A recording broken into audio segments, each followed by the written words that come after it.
The hour of convening having arrived, all members of the House will please come to the floor and take their seats. All members will report to the floor of the House. The clerk will ring the bell.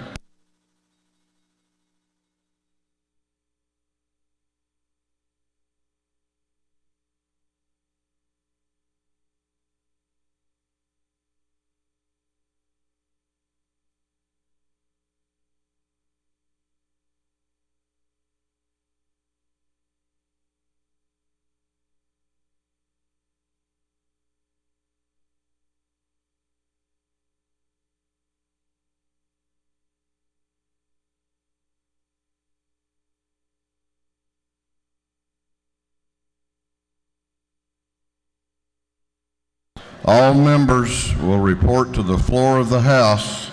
We are about to have the morning roll call.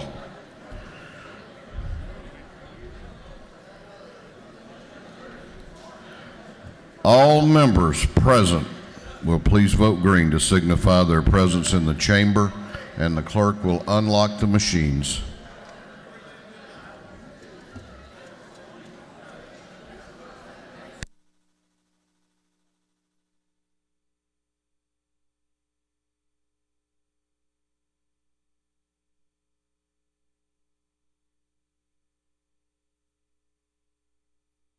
Have all members voted? Have all members voted? If so, the clerk will lock the machines.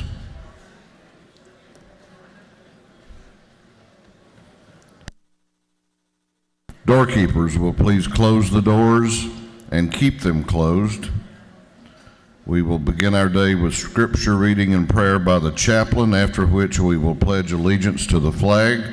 Our chaplain this morning will be introduced by the lady from the 136th House District, the Minority Caucus Whip, Representative Carolyn Hughley. Representative Hughley.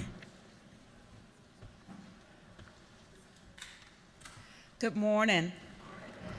Mr. Speaker and ladies and gentlemen of the House, I have the pleasure of introducing our minister for today, but before I introduce him, let me introduce his lovely wife, Elaine Favors. Would you please stand?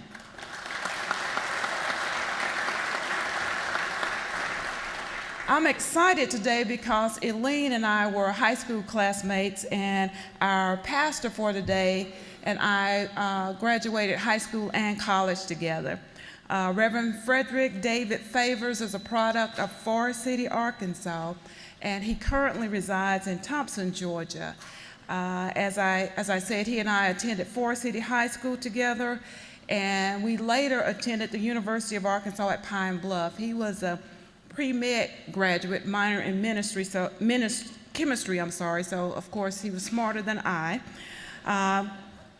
But he went on and got his MA degree in Administration and Policy Studies at Atlanta University, and he's done further study at the Interdenominational Theological Center and Columbia Theological Seminary. He has worked in the public school systems of Forest City, Arkansas, and Cobb County here in Georgia, and he became the pastor of Springfield Missionary Baptist Church in Thompson, Georgia. And yes, he is a constituent of Representative Mac Jackson, who has graciously allowed me to invite him this morning. He's the fifth pastor of the Springfield Missionary Baptist Church, and he's been there for 31 years. And the church has experienced tremendous growth, and he has increased the membership by more than 1,000 since he's been there, as well as increased various ministries. He is a dynamic and visionary leader, and he has a lot of awards and associations, but I will mention a couple of them. He is a member of the McDuffie County Board of Commissioners. He's affiliated with Rainbow Push. He's the vice president of the Eastern Region of the General Missionary Baptist Convention of Georgia, Incorporated, where he has served as an instructor and various other positions. He is the moderator of the 4th Shiloh Association. And for my friend, Representative Stevens, he's a member of Alpha Phi Alpha fraternity. So I am delighted that he's here with us this morning, and I invite you to greet him at this time, Reverend Frederick David Favors of Thompson, Georgia.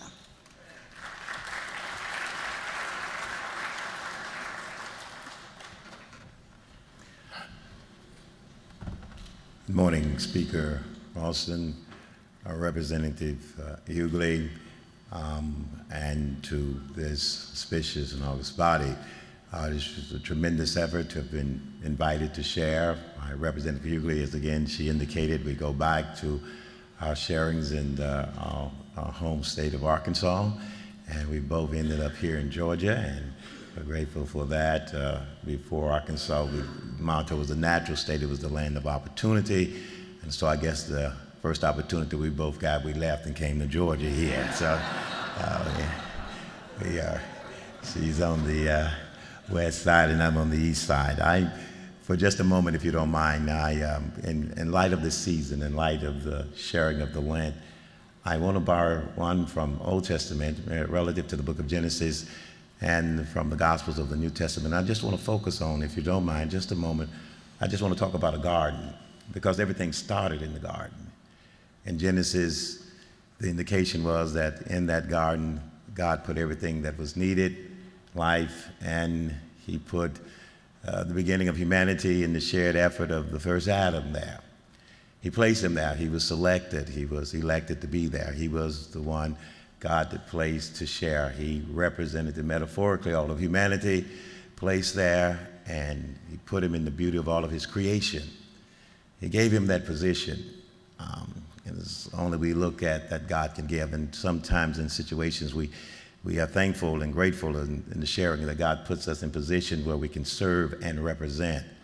What a wonderful privilege it is to be able to be chosen of God, to be elected, to be selected, to represent, to serve. Focus must be at all ways and all times at who we should and all serve. In this garden, he was given instructions that you should be the steward over everything. Take care of it, name it. It doesn't belong to you, but you can oversee it, you can look after it, you can take care of it for me. And as often sometimes with us in terms of our own plights, we get beside ourselves and our position sometimes obscure our purpose. That situation came with Adam and first humanity. At the moment of that shared opportunity of setting to do what's right, he took the temptation and did something that was not pleasing in the sight of God. That displeasing God created what we saw as the fall in terms of humanity. And it started in the garden. Beautiful was the garden. The greatest thing of the effort and the emphasis of that is that it's where we serve and the decisions that we make that impact the rest of humanity, the rest of all of the creation of God. What a tremendous effort to have in that setting, to know that within our power and our plight, we can make decisions that impact the rest of all humanity and the plight and what takes place. And sometimes in those positions there's obscurity, and that's what happened to Adam in that first garden. But not to prolong there, it's the second garden where the second Adam shows up. It's the second garden where the second Adam shows up that is very much interesting to me. Because in this garden, he too comes to make a decision. It's all about making decisions to do what is right and what is wrong. And there in this sharing of this garden, in this second garden in Gethsemane, there he makes a decision, and he labors arduously over this decision that he's about to make. He has to come to that setting. As with the first Adam and first humanity, the first garden, the decision was made. Here now, another decision made. The difference here is that in this setting of garden, in Gethsemane, the second Adam labors in prayer. He labors in prayer. And in prayer, he communicates with his Father. And when he comes away from the decision, even realizing what he'll have to go through, even realizing how tough it would have to be, he said, "Not my will, but thy will be done." It's a bitter cup that I must face, but if it's the cup that you desire for me to face, I'm going to do it. And sometimes in that sharing of suffering and moving and dealing with bitter cups to make decisions, it's an awesome, awesome challenge. It's not the positions we hold in the garden, it's not the positions rather that we have in the garden, it's the purpose of why we're in the garden and the decisions that we make while we're there. And if those decisions please the Father. In the first garden, the decision caused removal and resentment by God that he created humanity in the first garden. In the second garden, decision led to a resurrection, it led to repentance, and it led to redemption. We always have to be careful of the decisions that we make in the sharing and the awesome responsibility that's always placed upon our shoulders to make those responsibilities relative to the quality of life of the rest of humanity and all of God's creation. Because after these settings and this sharing of this side is over with, there's a better garden on the other side. When I make it to the other side, I want to know that the decisions that were made on this side were pleasing to the Father, and I accepted his will. I applaud you all for the tremendous efforts that you have to make because you have to make tremendous decisions. The only thing that you really have to worry about at the end of the day, when time greets eternity, is that were the decisions that I made pleasing to the Father? Was he satisfied with those decisions? We pray for your strength and all of that. We pray for your work and for those things you have to do. It's a great work. It's a great work. It's a great work. And God is always looking down, and he can even see through golden domes. It's a great work. Would you please stand? May we pray. Father, we thank you for life and all of its potential and possibilities. But we also are mindful of all of its pain and problems. But we are grateful that while we're here and while we have a season, that we can have the opportunity to impact the quality of it, to impact what you desire for it to look like. You made it from the beginning. It's yours, it's not ours. You created it. It came of you. And all that we ask is that as we share in this awesome responsibility, for those who are here, we pray for each one, each family member, each loved one, as they go through these sharings, that in the awesome decisions that must be made, that as we finish at the end of the day, when we must embrace the effort to cross over the final Jordan, that when we look back over this path and over this time and look back across the record, that we can say that we made the statement, not my will, but your will be done.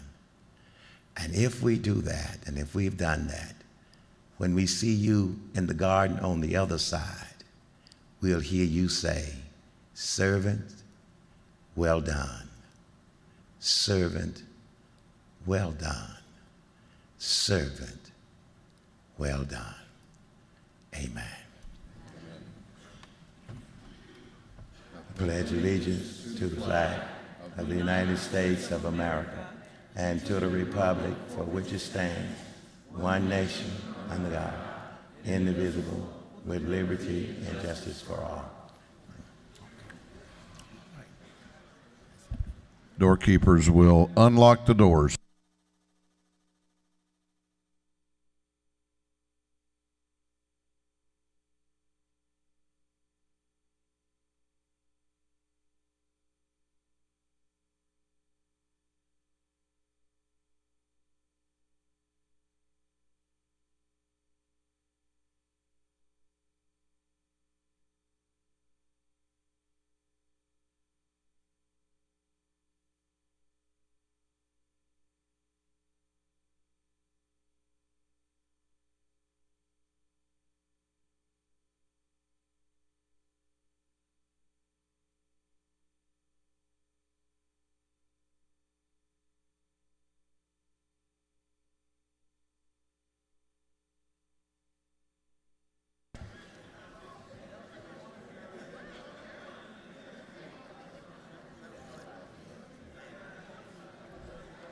Chair recognizes the chairman of the Committee on Information and Audits, the gentleman from the 138th House District, Chairman Chokas.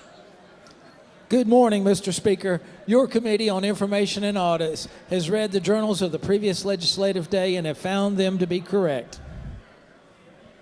Chairman Chokas, Chair of the Committee on Information and Audits, reports that the journal of the previous legislative day has been read and found to be correct. Is there any objection to the confirmation of the journal? The chair hears none, and the journal is confirmed. The clerk will read the resolution establishing the order of business for the day. Mr. O'Neill, 146, moves the following be established as the order of business in the first period of unanimous consents.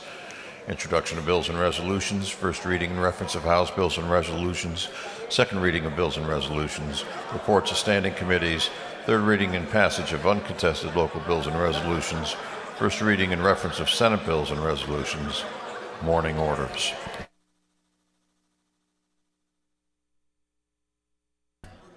Is there any objection to the adoption of the resolution establishing the order of business for the day? The chair hears none, and the resolution is adopted.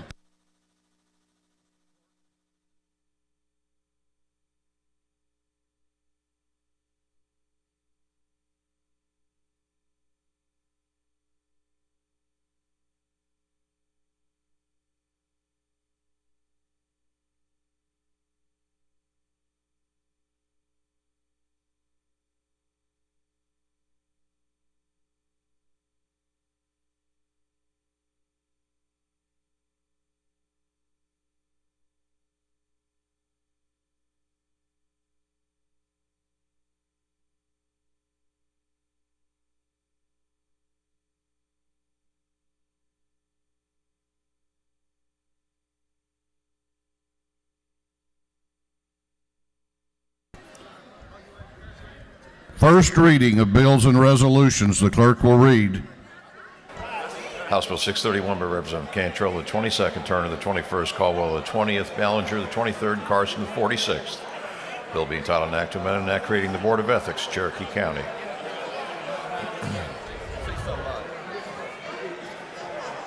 Intergovernmental coordination. House Bill 632 by Representative Wilkerson and the 38th, Bruce the 61st, Evans the 42nd, Jones the 53rd, Reeves the 34th, and others. Bill being entitled an act to amend an act known as South Cobb Development Authority Act. Intergovernmental coordination. House Bill 633 by Representative Beskin to the 54th, Wilkinson the 52nd, Golick the 40th, Bruce the 61st, Jacobs the 80th, and others. Bill being entitled an act to provide a homestead exemption for the city of Atlanta. Intergovernmental coordination. House Bill 634 by Representative Clark of the 101st, Goldman the 97th, Chandler the 105th, Floyd of the 99th, Harrell of the 106th, and others. Bill being entitled an act to amend an act incorporating the city of Lawrenceville. Intergovernmental coordination. House Bill 636 by Representative Morris of the 156th. Bill being entitled an act to authorize the governing authority of the city of Vidalia to levy an excise tax. Intergovernmental coordination. House Bill 637 by Representative Morris, 156, Pruitt of the 149th, Loricchia of the 169th. Bill being entitled an act to provide for a new charter for the city of Hazelhurst.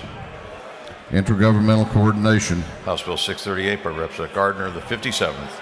Bill being entitled an act to repeal the amendment to the Constitution of Georgia, providing that in part an extension of the corporate limits of the city of Atlanta into Fulton County. Governmental affairs. House Resolution 707 by Representative Pruitt of the 149th. A resolution honoring the life of Lance Corporal Melvin Poole and dedicating a bridge in his memory. Transportation. That completes first readers. Second reading of bills and resolutions, the clerk will read.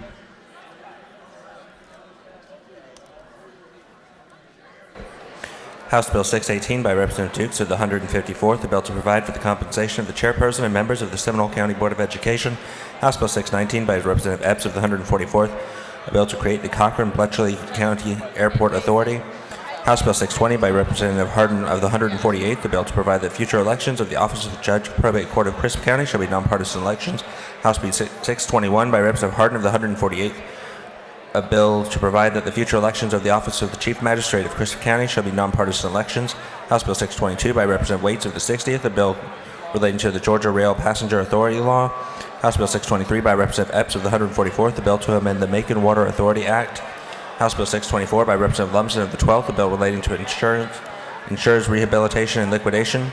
House Bill 625 by Representative Fry of the 118th, the bill to amend an act providing for the merger of the existing independent school system of the City of Athens and existing school district in the County of Clark.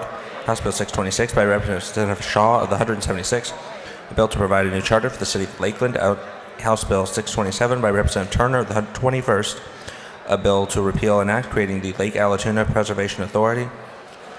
House Bill 628 by Representative Raffensperger of the 50th, a bill to amend an act providing a homestead exemption from Fulton County ad valorem taxes for county purposes. House Bill 629 by Representative Gardner of the 57th, a bill to amend an act to provide a new charter for the City of Atlanta. House Bill 630 by Representative Raffensperger of the 50th, a bill to provide a homestead exemption from Fulton County ad valorem taxes for county purposes. House Bill 635 by Representative Epps of the 144th, a bill relating to judges of the Probate Courts Retirement Fund. House Resolution 685 by Representative Waits of the 60th, resolution requesting that the Congress of the United States to pass legislation restoring the deep cuts to mental health services, research, special education, and supportive housing for children and adults living with mental illness. House Resolution 686 by Representative Kelly of the 16th, resolution encouraging the United States Congress to enact broad and permanent tax reform in 2015 so as to create a tax system that is simpler, flatter, and fairer.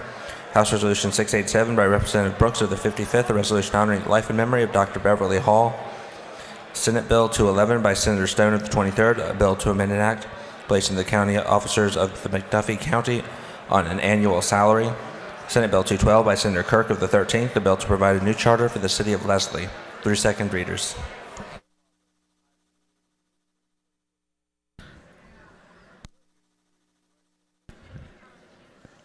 Members of the House, if you will give me your attention, please.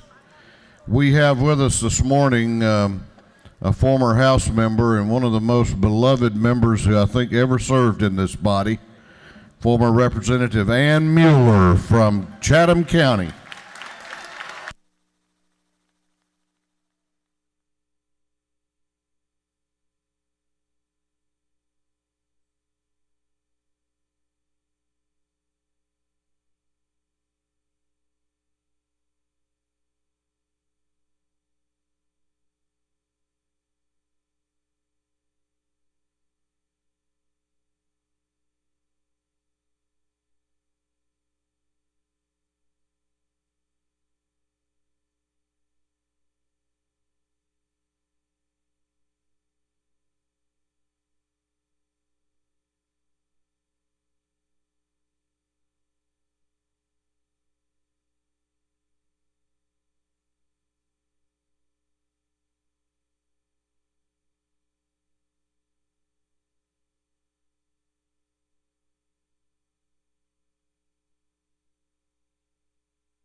Reports of standing committees. The clerk will read. Representative Jan Tankersley, the 160th District Chairman of the Committee of Intergovernmental Coordination Local, submitted the following report. Mr. Speaker, your Committee on Intergovernmental Coordination Local has under consideration the following bills of the House. It's instructed me to report the same back to the House with the following recommendations. House Bill 617, do pass.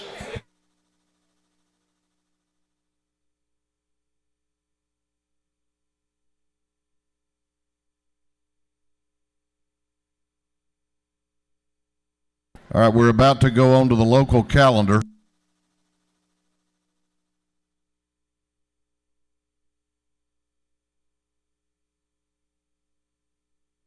We're about to go to the local calendar. Third reading and passage of local uncontested bills. If there is no objection, we will vote on the local calendar as a whole with a recorded vote. Hearing none, it is so ordered. The clerk will read the local calendar. House Bill 617 by Representative Carson of the 46th, Cobb County. House Bill 254, Senate Committee Substitute by Representative Corbett of the 174th, Pierce and Ware counties. Is there any objection to the previous question being ordered on the local calendar? The chair hears none. The previous question is ordered. Is there any objection to agreeing to the report of the committee, which was favorable to the passage of the bills? The chair hears none. The report of the committee is agreed to. Shall these bills now pass? All those in favor of passage of the bills on the local calendar will vote aye. All those opposed will vote no, and the clerk will unlock the machine.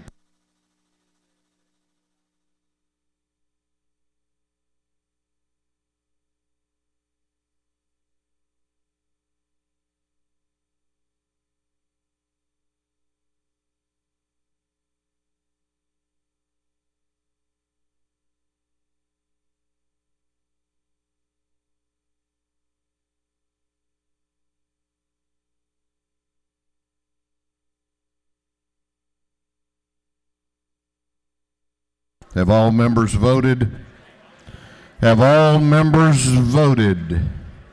If so, the clerk will lock the machine on the passage of the bills on the local calendar. The ayes are 160, the nays are 0. These bills, having received the requisite constitutional majority, are therefore passed. The chair recognizes the chairman of the House Transportation Committee, Chairman Roberts, for an announcement. Just a minute, Mr. Chairman. This House will come to order. House will come to order. We've had a little Friday morning frenzy in here, but we got to get down to business now. Members will remain in their seats and cease conversation. Gentlemen may proceed. Thank you, Mr. Speaker. Would the House Transportation Committee meet me in the ante room? We had a bill yesterday that we passed out. Legislative Council called me last night. We've just got a little technical change. No substance. It's just a technical change that we need to make to that so we can report it out. So if Transportation would meet me in the ante room, I'd appreciate it. Thank you, Mr. Speaker. We're going on now to morning orders. If you have signed up for a morning order, please be prepared to be recognized. We have a number of members, and the chair is going to ask that members confine their comments to not more, I hope you're hearing me now, not more than 1 minute each. Chair recognizes Chairman Atwood for a morning order. Thank you, Mr. Speaker. Ladies and gentlemen of the House, I'm joined by Representative Jones and Burns and Chairman Stevens, Representative Hitchens, Representative Petrillo, Representative Spencer, Representative Workhouse, and Representative Corbett, and really making a very special day for a very, very special group of people. Up in our gallery are the ladies in red, and they are the Georgia Federation of Republican Women that do so very, very much for our state in so many ways, many of them from my coast. I recognize my good friend Kathy Strickland. I think Gussie may be up there, Ruby Robinson's up there, and so many of our friends. And it's just so special to have you here in the People's House because so many of you were so responsible for us. And we won't forget you, we never will, and we appreciate all you do. And if you would please rise, all of you, and ladies and gentlemen of the House, welcome to the People's House.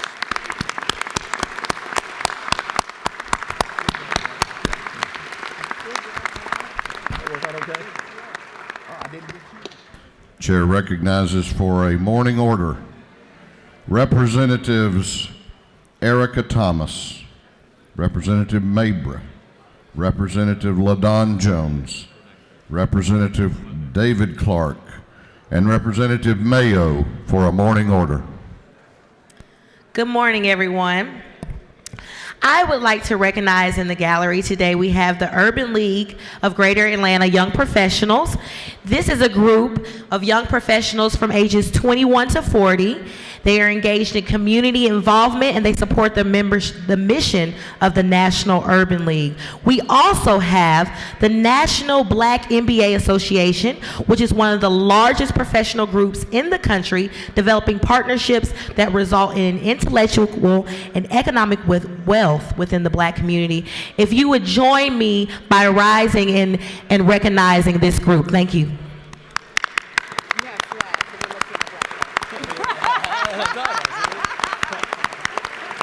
Thank you, Chairman. Chair recognizes for a morning order Representative Randall, Representative Dickey, Representative Epps, Representative Beverly, and Representative Peak.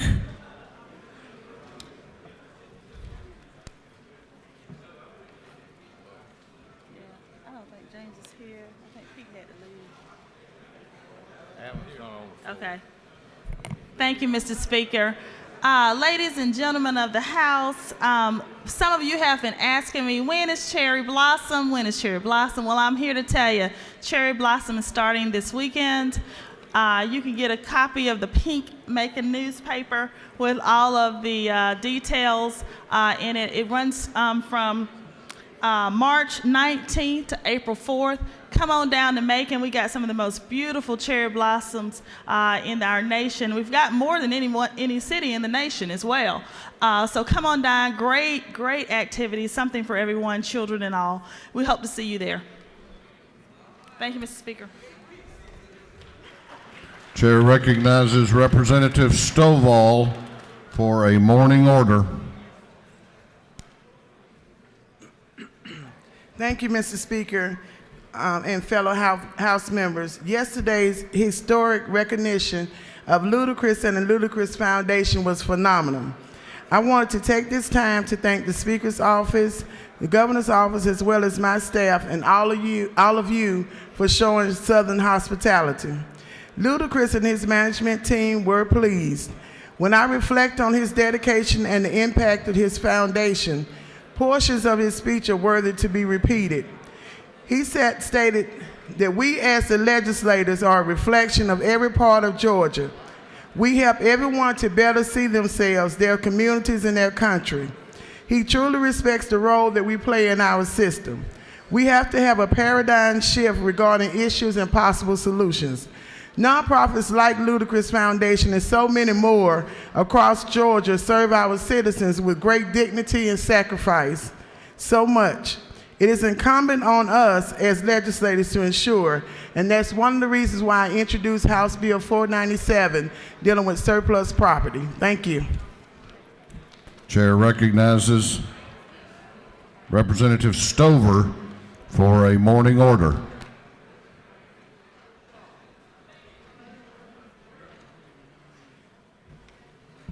Thank you, Mr. Speaker. In John Locke's second treatise on civil government published in 1690, Locke refuted the theory of the divine rights of kings. I'm here today to refute the theory of the divine right of a single authoritarian branch of government. So many times here in the Capitol, we forget that we're elected to serve those that elected us to these positions. In fact, we're pressured to only have one branch of government. Somehow we have lost our way in the legislative process. The executive drives every decision under the gold dome. We worry what will happen if we vote against the governor's bill or the lieutenant governor's bill. The answer is quite simply, punish those who disagree with these bills. Gone are the days of passing bills and overriding the governor's veto. Gone are the days of telling the governor, I appreciate what you're trying to accomplish, but we want to work on these bills and make them better to pass the bill. Instead, we've replaced our branches of government with a single branch. The legislative process works to pass executive bills, no matter how good or how bad the bill. Waiving our rights of conscience does not serve those that sit here to serve them. The right of conscience is paramount in the decision of policy. The right of conscience is paramount in our decisions when voting. And the right of conscience is paramount to voting our principles. John Locke wrote, the people have no other remedy in this, as in all other cases where they have no judge on earth but to appeal to heaven. Has expired. And others' hands do not what they have the right to do. And when the body of the people or any single man is deprived of their right, under the exercise of the power without right, and have no appeal on earth, they have the liberty to appeal to heaven whenever they judge the cause of sufficient movement. Thank you. Chair recognizes Representative Coomer for a morning order. Thank you, Mr. Speaker. I want to rise for a couple of points. One is, as y'all know, we've got a big bill coming up next week, Senate Bill 133, which is the governor's priority agenda item this year. I'm proud to say that I think I have talked to almost every member of this House in trying to work out a good bill that everybody has some good buy-in to. I know that we are currently working with members even today to try to make sure we have language in the bill that is acceptable to the broadest swath of the membership of this House. And that is because we have a great governor. A governor who spent 30 years of his career as a legislator, who appreciates the legislative process, who appreciates your input and your feedback, who welcomes the opportunity to have you come and sit down in his office one-on-one, face-to-face with you and talk about what's important to you in this bill and every other piece of legislation we brought before this body this year. Now, if a member has a disagreement with that, the member's perspective may be skewed. That member may be the kind of person who would come to you at your seat and falsely accuse you of breaking the rules of this House, as one of the members who just spoke before me did last week, before witnesses around my seat. So I would ask you to be careful who you listen to. Think about your own experiences and who you want to rely on when you listen to somebody talking the well. And remember what the governor's done in working with each one of you on each bill he's brought out this year. Thank you, Mr. Speaker. Chair recognizes Representative LaDon Jones for a morning order.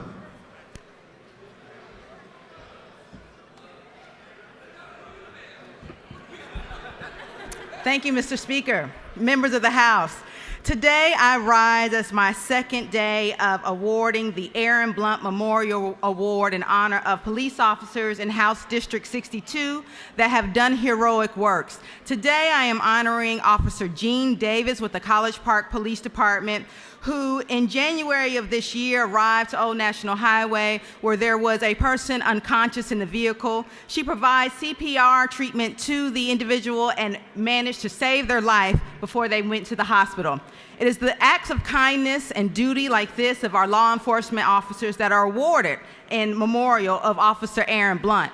This award was created upon the current events surrounding Ferguson and New York and the complaints about excessive force. It is my belief that we have a lot of good guy officers, but the citizens' complaints in East Point and DeKalb are complaining about the standards that are set. And this body has the authority not to judge any individual case, but to make a decision on what the standards should be. We need to stand up for the standards so that we can protect the good guys of law enforcement and the citizens who are monitored by them. Thank you, Mr. Speaker.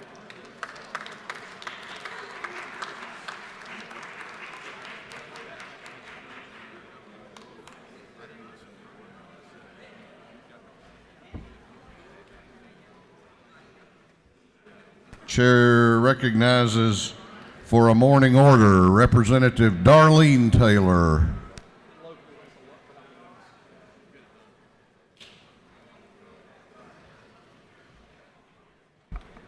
Thank you, Mr. Speaker. Members of the House, I come before you today with a heavy heart. I just received notice from home that we have lost one of our wonderful community leaders. Mr. Richard Robinson passed away this morning. He was so well known in the community as a business leader and to help people when they were in need. And I can share with you that he was instrumental in helping me when I was running for election and getting known in my community. He will be greatly missed, and I would ask if you would give me a moment of silence to honor him from our home folks. Thank you.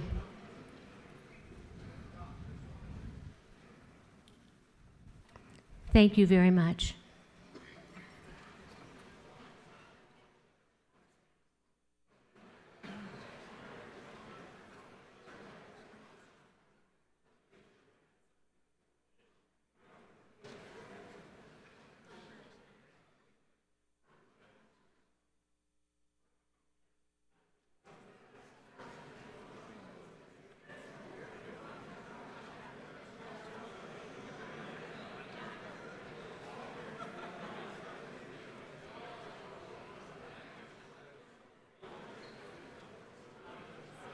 Chair recognizes for a morning order Representative Gravely and Representative Hightower.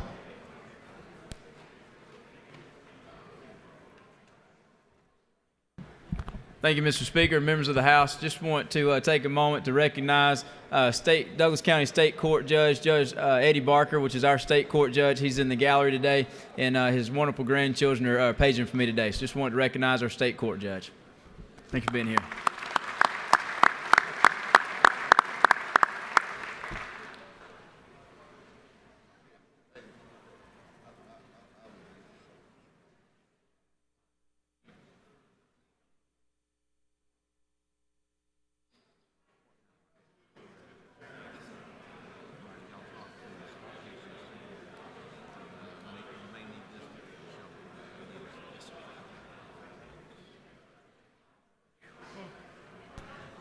Chair recognizes for a morning order.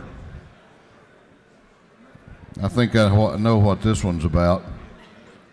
Representative or Majority Caucus Whip Ramsey, the Speaker Pro Tem, and Representative Kelly. Now keep in mind there's another tip-off at 12:30, so watch your time up there. Thank you, Mr. Speaker. I would like to invite all the members of this body that's alumnus of the Georgia State University. We had a pretty big game yesterday, so we'd like to invite our Georgia State alum to join us here.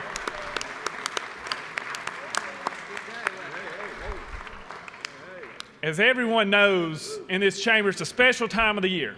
And it's not because 2 weeks from today we'll all get to be sitting back home in our respective districts with our family and friends, but because we started March Madness yesterday. And what a great first day it was. Yesterday, for the first time in 14 years, the Georgia State University Panthers made it back to March Madness, where they took on number 3 ranked Baylor University. Well, things were looking down for our beloved Panthers. With 1 minute and 47 seconds left, they were down by 12 points on the brink of elimination. But showing our good fighting spirit as Panthers, they went on a 13-0 run to ultimately upset number 3 Baylor, 57-56, with the 2-time Sun Belt Player of the Year, R.J. Hunter, hitting a game-winning 3-point shot to watch moments later his dad, Coach Ron Hunter, fall so eloquently out of his chair. So we gather here today as proud alumni just to tell the Panthers how proud we are, and we hope that this House will join us in congratulating them on this great victory and many more to come this tournament. Go Panthers! Go Panthers! Panther proud!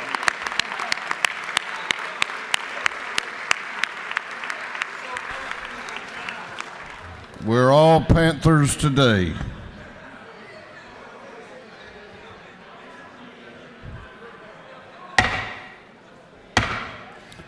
House will come to order. House will come to order. We have some special Georgians that we are going to recognize. This House will be in order.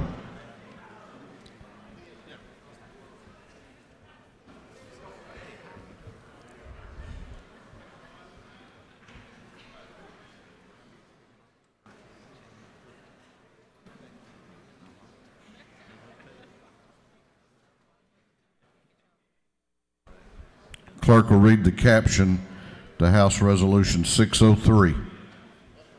House Resolution 603 by Representative Hardin, the 148th, McCall, the 33rd, Epps, the 144th, Dickey, the 140th, Jaspers, the 11th, and others.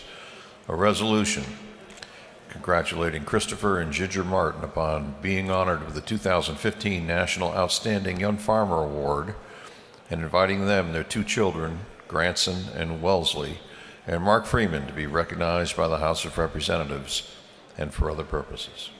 Chair recognizes Representative Hardin for an invite resolution. Thank you, Mr. Speaker. I want to introduce some really special folks to y'all this morning. And, I noticed when the Minister of the Day started his little devotional for us that he used a scripture that said that the Lord created all the plants and all the animals, and right after that, the next day, he created man to look after them. And the folks we're looking at this morning, you know, a lot of folks might refute this, but farming is the first profession. There's no doubt about it. The Lord said, have dominion over this earth and look after it. I want to introduce to you, and I'll introduce these folks. If you will, just hold your applause until we get through here. But Christopher Martin, his wife Ginger, their son, grandson, their daughter Wellesley, and their friend and county extension agent in Pulaski County, Mark Freeman.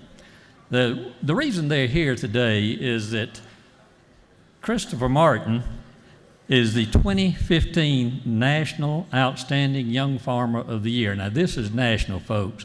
First time in 60 years that a Georgia farmer has won this award. Chris was raised on the farm in Pulaski County. He's got an associate degree in agribusiness, a bachelor's in business management.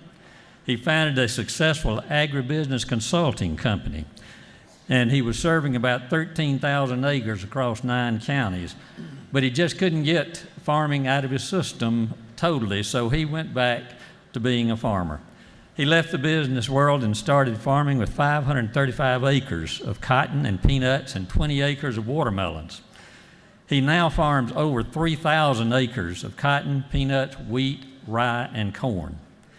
He's one of 20 farmers nationwide currently participating in a 5-year soil quality study. He's a board member and primary stockholder in the Heart of Georgia Peanut Company. He and Ginger are members of the Chamber of Commerce in Pulaski County, the Pulaski Farm Bureau, the County Recreation Department, the Athletic Booster Club, St. Luke's Episcopal Church, and also the parent-teacher organization at their school. They also founded a private learning and child care program for preschoolers. A farmer must be an environmentalist, an engineer, an IT expert, a mechanic, a businessman, a human resource manager, and a scientist, among other things. But most of all, a farmer must be someone who loves the land and is willing to work hard and put in long hours to produce the food that we eat and the raw materials for the clothes that we wear. He doesn't work alone, and Chris received this award through not only his effort and work, but also that of his wife Ginger, his son, grandson, and his daughter Wellesley. Farming is a family business. Chris says this award belongs not only to him, but also to Ginger, grandson, and Wellesley. He gives credit also for his success to his friend and business consultant, County Extension Agent Mark Freeman. Chris is truly an outstanding young farmer, and he's also a young farmer, as one of the qualifications for this award is you must be under 40 years of age. Please join me in welcoming to the House this group and Christopher Martin.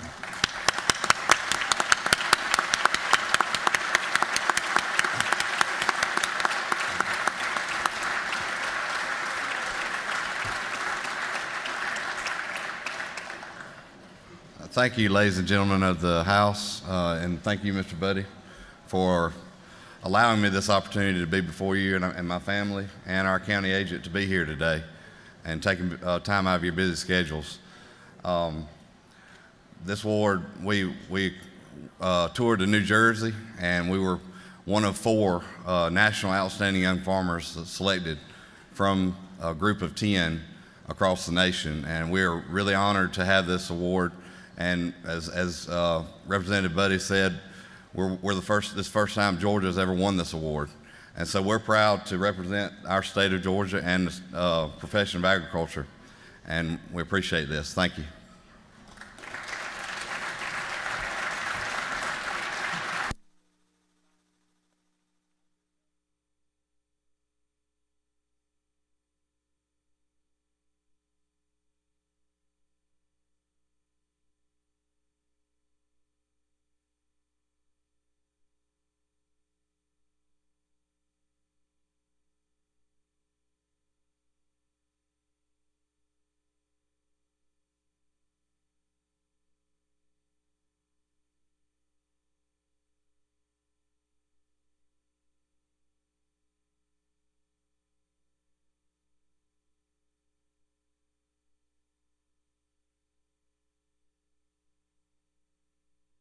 Clerk will read the caption to House Resolution 75.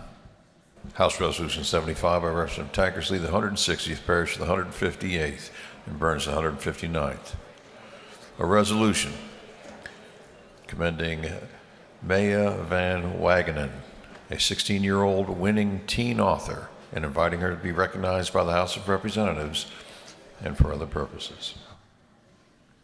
Chair recognizes Chairman Jan Tankersley to present the invite resolution. I'm good. Will it hurt if I put a book here?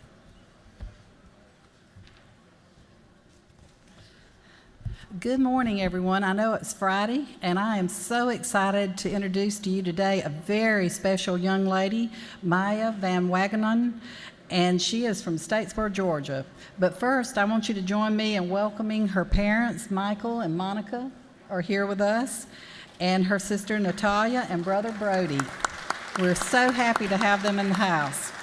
Maya is a very special young lady. She's 16 years old, and she is an award-winning teen author. She wrote her first full-length nonfiction book called Popular, and it's Vintage Wisdom for a Modern Geek.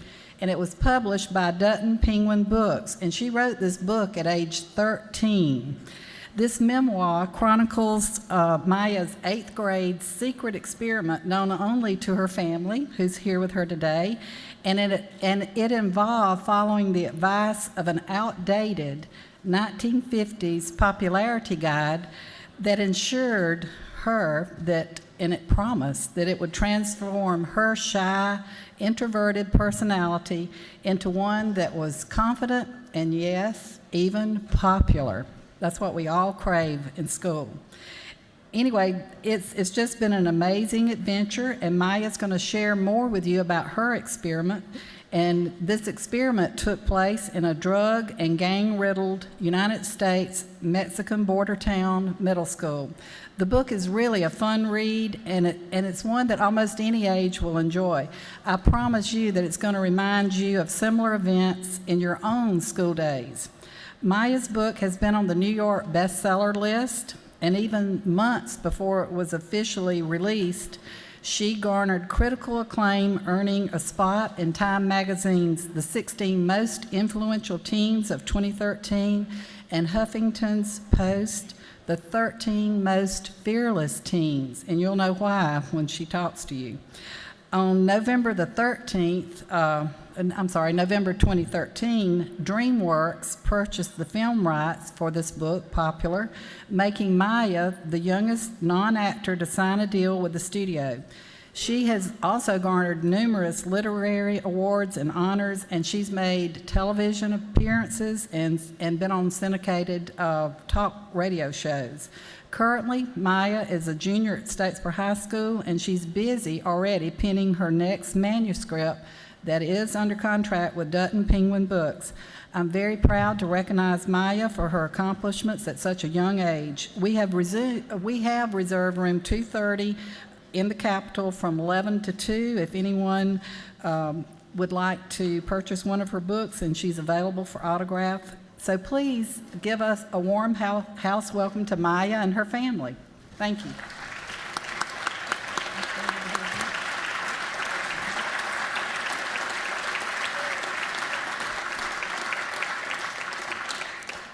Thank you, Representative Tankersley, Mr. Speaker. Ladies and gentlemen of the House, it's a tremendous honor to be here.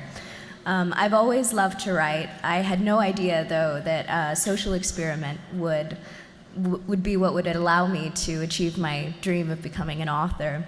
The summer before my 8th grade year, my parents were cleaning out the office in our home in Brownsville, Texas, and they found a book that my dad had bought at a thrift store years before I was born, and it was titled Betty Cornell's Teenage Popularity Guide. And it was written in the 1950s by a teen model. And it was my mom's idea to test whether the methods prescribed over half a century ago were still applicable. Over the course of the school year, I watched my writing improve greatly through constant practice. But that was not the only result of pushing myself out of my comfort zone and doing things that had always been very difficult. I found a great deal of confidence and that I continue to draw on when facing challenges. The experiences I gained is what allows me to stand before you today, even though I'm still pretty nervous. In truth, I never expected anything to come from my manuscript, but it has been incredible to be proven wrong. I am working on my second book, which is a novel. I have attended numerous book festivals. I have had the opportunity to meet with and talk to so many amazing readers. I get letters from all over the US and messages from across the globe, and I have been stunned by the universality of the themes of adolescence. Grandparents and preteens alike will write to me about how they have all at one point felt isolated and lonely. And through the experiment, I learned the importance of living boldly and kindly, being a force for good, and presenting yourself in a way that makes you feel confident. This message pertains to everyone, no matter their age or their gender. Furthermore, the application of these values in communities, schools, and workplaces can have a powerful impact on bettering the world around us. I had never experienced what it was like to truly belong to a place until I moved to Statesboro. The love and support from my community has been inspiring, and every day I work to hopefully prove to be deserving of their kindness. Although I'm not a Georgia girl by birth, this state has given me a home, and I have claimed it as it has claimed me. Thank you very much.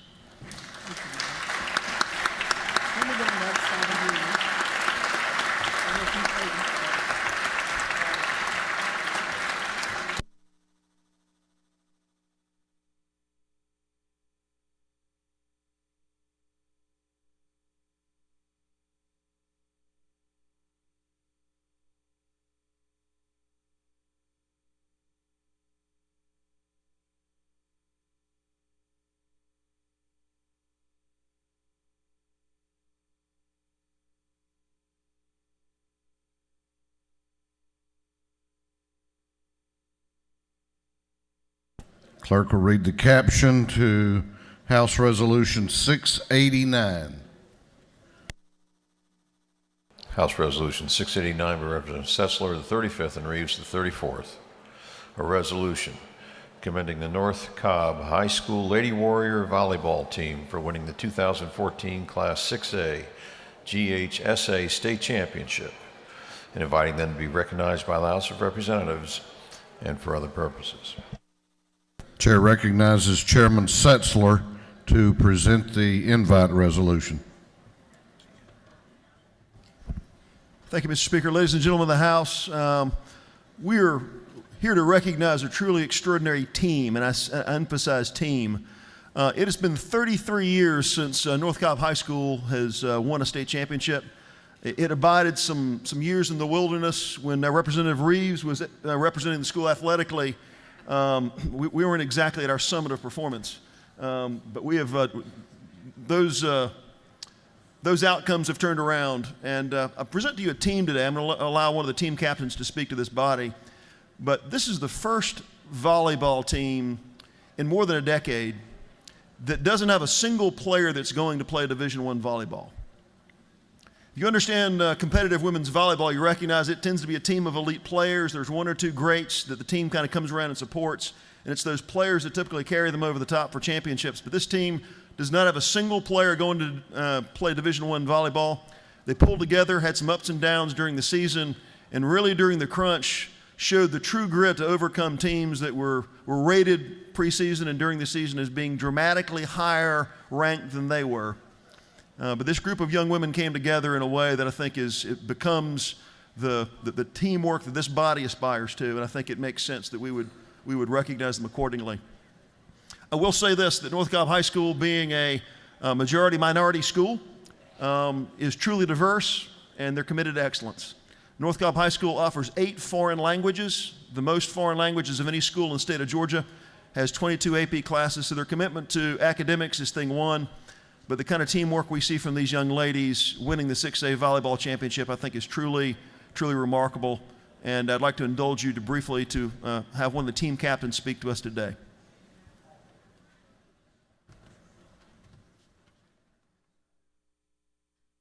Good morning.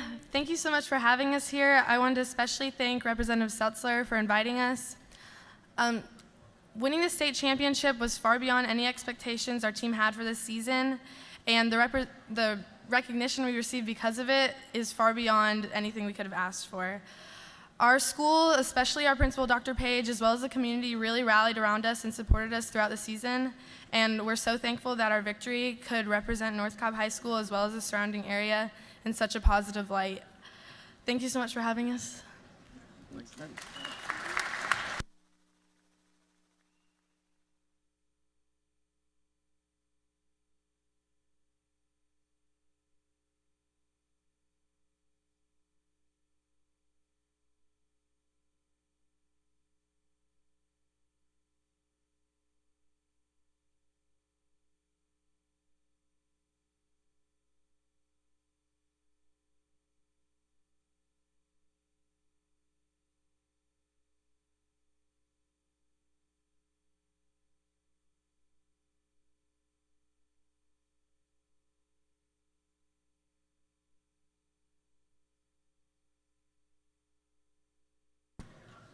Chair recognizes Representative Abel Mabel Thomas to present the Doctor of the Day. Thank you very much, Mr. Speaker and members of this august body. I am very honored today to be able to present the Doctor of the Day. I'm going to start off by giving you a little bit of information about our distinguished doctor. Bernelia Nazario, MD, is the Associate Medical Director and Local Medical Editor of Webb, MD. She is a board-certified internist and endocrinologist. She's also board-certified in advanced diabetes management. Dr. Burney is currently seeking certification with the American Board of Obesity Medicine. She is also the chair-elect of the Obesity Society, the Latin American Association section. Dr. Burney was a guest speaker at URAC Global Summit on Diabetes, a panelist at the American Heart Association 4th Summit in New York City, on 2 Carazaro Latina. She also participated in Webb MD town hall meetings with the First Lady, Michelle Obama. She has been a regular contributor to CBS Radio and News and has appeared in various publications such as Women's Health Magazine, Reader's Digest, The Evening News, Parade Magazine, and others. Dr. Burney works with medically underserved communities where the culture of caring and cultural competency are prime components to clinics. I am very honored to present to you the Doctor of the Day.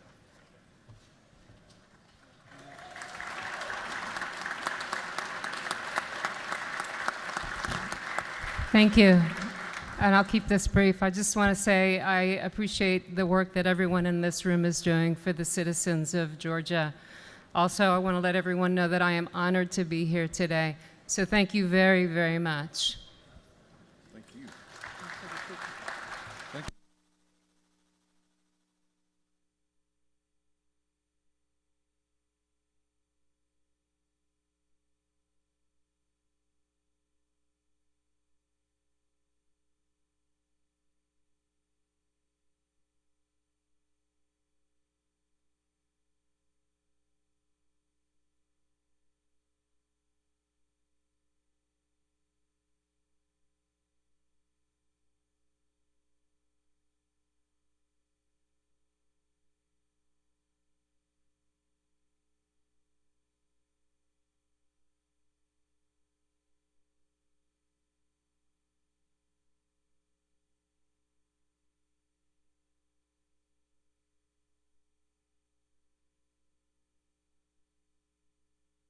We are going on to the rules calendar.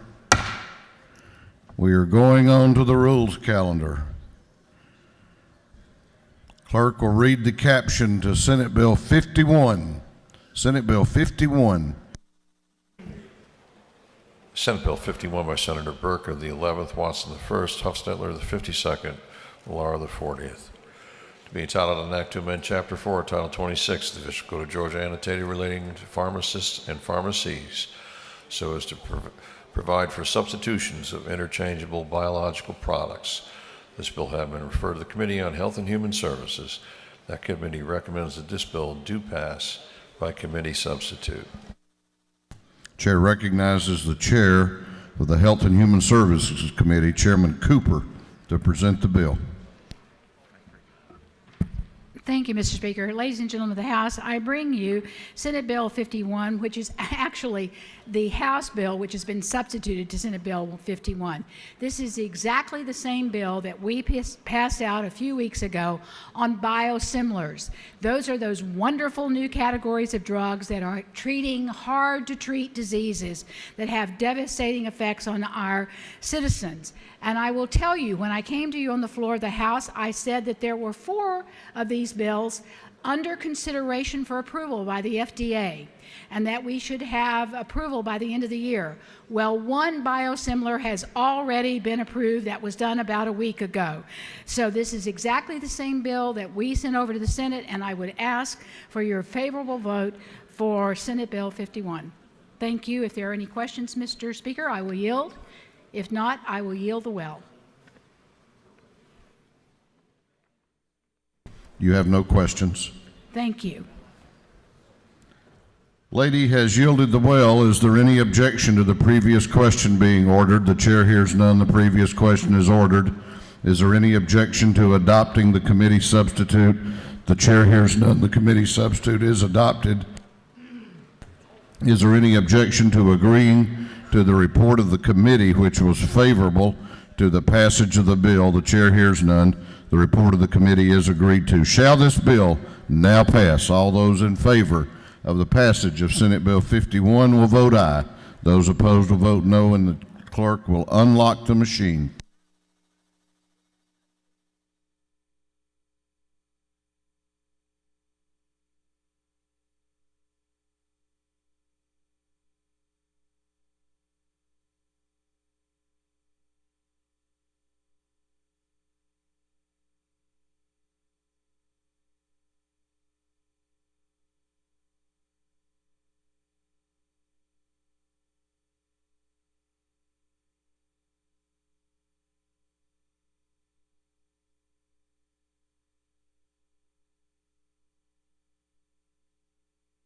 Have all members voted? Have all members voted? If so, the clerk will lock the machine on the passage of Senate Bill 51. The ayes are 162, the nays are 0. This bill, having received the requisite constitutional majority, is therefore passed.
chair wants to recognize another former member of this House visiting with us today on the floor, former State Representative Melvin Everson.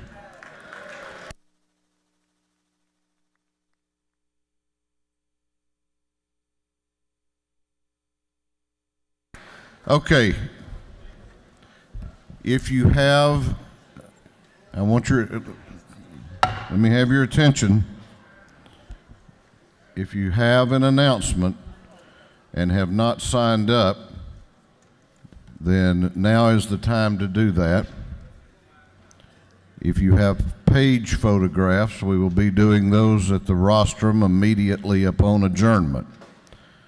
Now, the chair is advised by the chairman of the Appropriations Committee that the other body is now considering the FY16 budget. They have not finished action on that. So I anticipate that when you come back in Monday, we will have the Senate version of that budget. I further anticipate that the appropriate motions will be made and that we will have the budget in a conference committee before we adjourn on Monday, and that the chair will have appointed the members and announced the members of the conference committee prior to adjournment on Monday. With that, we will now go on to announcements. Clerk will read the caption to a group of privilege resolutions.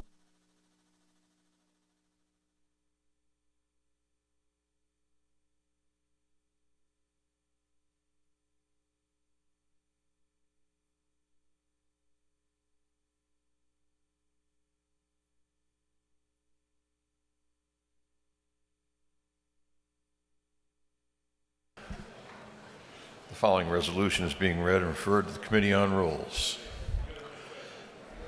Recognizing and commending Yorgos Panayotitis, Council of the Greek Government, on the grand occasion of Greek Independence Day, and inviting him to be recognized by the House. The following resolution was reported favorably out of rules, congratulating the McEachern High School Lady Indians basketball team for their excellent performance at the Class 6A State Championship game and inviting them to be recognized by the House. Recognizing and honoring and commending Clyde Green Chapman and Theron C. Chapman on the occasion of their 70th wedding anniversary. Commending Ladies of Favor. Commending Gabriel F. Starr.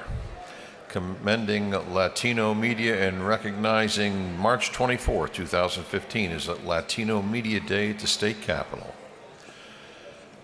Commending Prevent Child Abuse Habersham and recognizing April 2015 as Prevent Child Abuse Awareness Month at the State Capitol. Honoring the life and memory of Willie Lawrence Dawson. Recognizing and commending Mildred Clemens Schmeltz on her outstanding public service. Honoring the life and memory of Darrell Dion Wallace.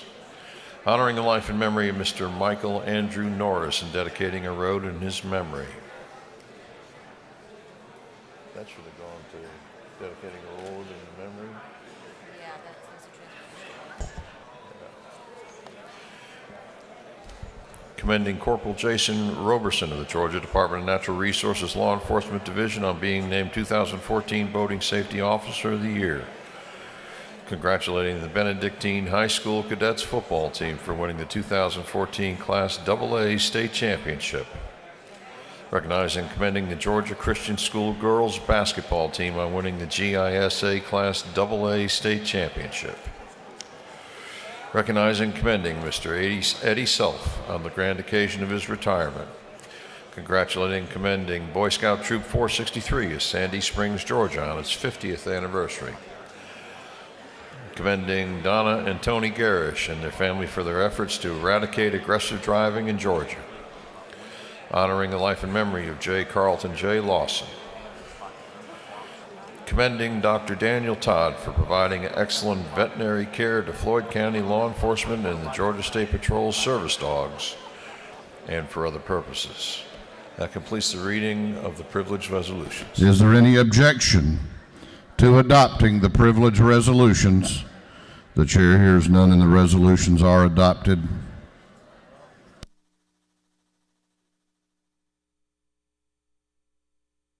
Chair recognizes the chairman of the House Insurance Committee, Chairman Smith, for an announcement. Thank you, Mr. Speaker. The House Insurance Committee, the full Insurance Committee, will meet at 2 o'clock Monday, the 23rd, room 406, and we'll continue our hearing on Senate Bill 1. The hearing only, Senate Bill 1, 2 o'clock Monday. Chair recognizes Chairman Nix for an announcement. Thank you, Mr. Speaker. The House Education Subcommittee on Academic Support will meet this afternoon at 1 o'clock in room 406 CLOB. We're going to take up 3 Senate bills, and these are significant Senate bills, so please, 1 o'clock, room 406 CLOB. Thank you. That completes the announcements, except the chair would ask you to join with me in wishing birthday greetings on Sunday to Representative Pat Gardner. Representative Gardner.